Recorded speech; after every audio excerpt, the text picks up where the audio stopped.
Om Swastiastu. Assalamualaikum warahmatullahi wabarakatuh. Shalom Nam Budaya, salam kebajikan bagi kita semua.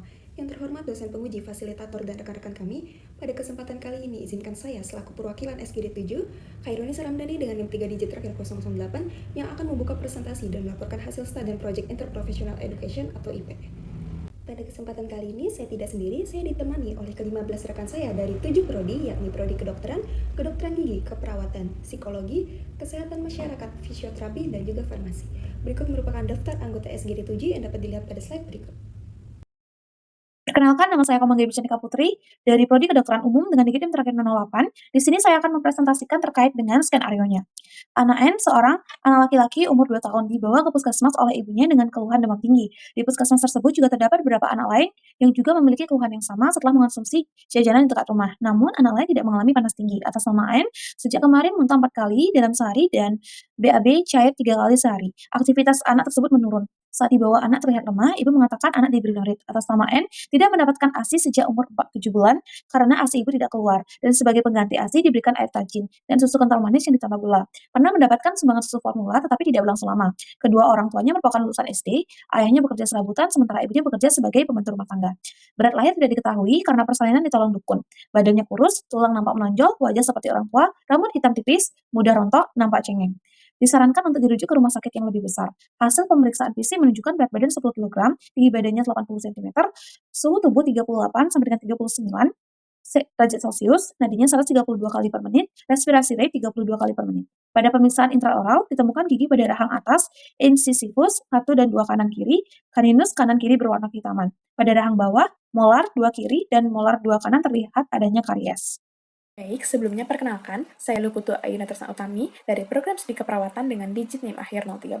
Di sini, izin untuk melanjutkan presentasi dari rekan saya terkait dengan step 2 untuk mendefinisikan masalah berupa pertanyaan berdasarkan skenario. Untuk pertanyaan yang pertama adalah apa dampak jangka panjang dari tidak diberikannya ASI eksklusif pada bayi? Yang kedua, mengapa penggunaan norit tidak direkomendasikan secara bebas pada anak? Untuk pertanyaan yang ketiga, bagaimana dampak pemberian susu kental manis sebagai pengganti ASI terhadap pertumbuhan anak?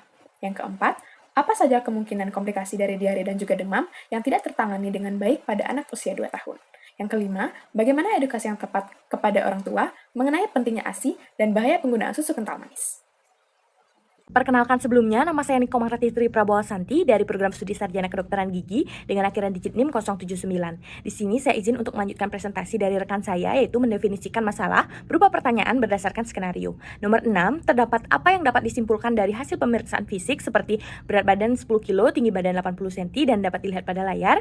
Yang nomor 7, bagaimana tata laksana awal pada anak yang mengalami diare akut dengan dehidrasi. Yang kedelapan, bagaimana peran tenaga kesehatan untuk menjaga kejadian serupa pada kasus di atas. Dan yang terakhir, apa dampak jangka panjang dari malnutrisi pada usia dini.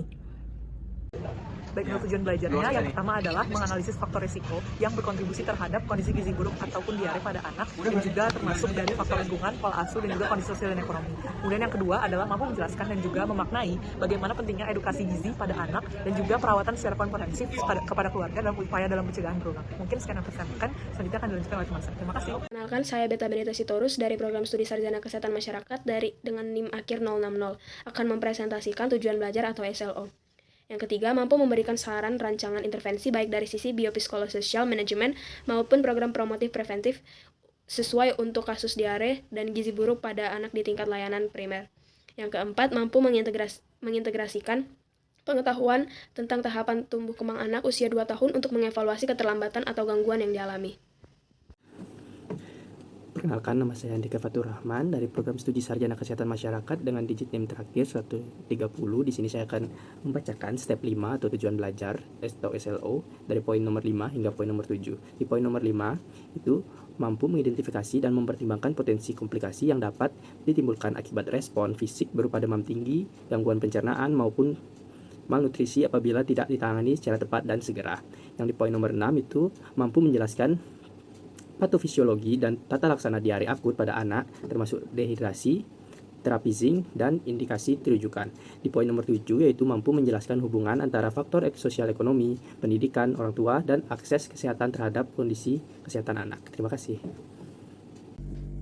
Perkenalkan, nama saya Agung Murawaka Dinata dari Program Studi Kesehatan Masyarakat dengan 3 digit NIM terakhir yaitu 008. Di sini saya akan mempresentasikan pada step kelima tujuan belajar pada poin 8 yaitu mampu memahami pengaruh pola pemberian makanan salah atau pengganti ASI tidak adekuat seperti air taji dan susu kental manis terhadap pertumbuhan dan perkembangan anak. Lalu pada poin ke-9 diharapkan mampu mengevaluasi dan memahami penggunaan obat tradisional atau 6 resep dalam self-medication dapat dinorit pada anak termasuk indikasi, kontraindikasi, dan efek sampingnya. Baik, saya izin untuk melanjutkan. Perkenalkan, nama saya Dewi Rangita Pavina Dewi dari Program Studi Sarjana Kedokteran dengan 3 digit terakhir 161. Di sini saya izin untuk melanjutkan ke step 7 yaitu terkait dengan reporting hasil temuan dan diskusi pada SLO 1 dan SLO 2. Jadi pada SLO 1 kami dapat menyimpulkan bahwa hubungan hygiene makanan, sumber air bersih dan personal hygiene dapat berpengaruh pada faktor risiko terjadinya diare pada pasien dari segi lingkungan. Jika hal ini tidak dilaksanakan dengan baik, maka potensi terjadinya diare pada anak akan semakin meluas dan melebar dan dapat memunculkan penyakit lainnya. Sementara di SLO 2 kami dapat menyimpulkan bahwa upaya promotif dan preventif seperti pemantauan tumbuh kembang anak, pelatihan pemberian makanan bergizi lokal, serta pembentukan kelompok belajar ibu balita sangat penting untuk memperbaiki praktik pengasuhan. Sekian yang dapat saya sampaikan, akan dilanjutkan oleh rekan saya. Terima kasih. Perkenalkan, nama saya Nika Ernawati dari Prodi Farmasi dengan digit NIM terakhir 07. Saya akan mempresentasikan mengenai reporting hasil temuan dan diskusi. Yang pertama tentang SLO 3 yang menekankan rancangan intervensi baik dari sisi biopsikososial, manajemen maupun program promotif preventif.